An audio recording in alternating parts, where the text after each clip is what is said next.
4-6, she's hanging out of the passenger side right now. We're going to try to give her the throw rope. When we first arrived on scene, we saw the vehicle on the bridge. I'm going to throw this to you. Who else is in the car? She was screaming for help, and so Officer Valley and I initiated a plan. He waded out to the water. Probably a matter of 30 seconds, the water went from about our knees to our waist level, and it was continuing to rise. After the first occupant got out of the car, you could feel the car moving.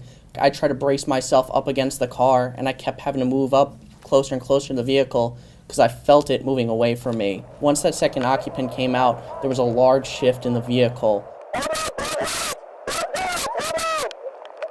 And my thought was, we just got to get away from the car now. So I just started grabbing onto her and kind of doing one arm, pushing myself back with my one arm and then my two legs just to get to the front of the vehicle.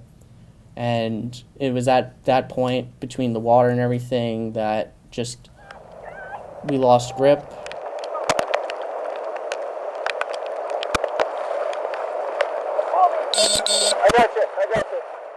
I went in and grabbed him and started dragging him back, and then he tried best he could, but the grip of the water sucked her back out. So I ran in and grabbed her, and then I was caught.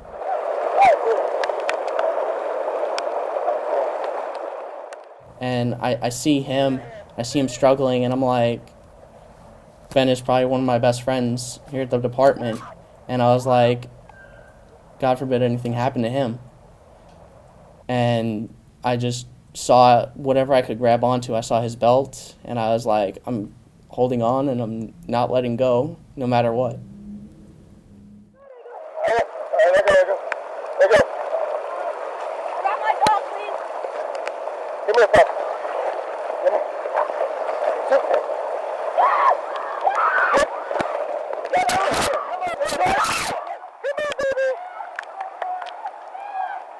You can open it up here.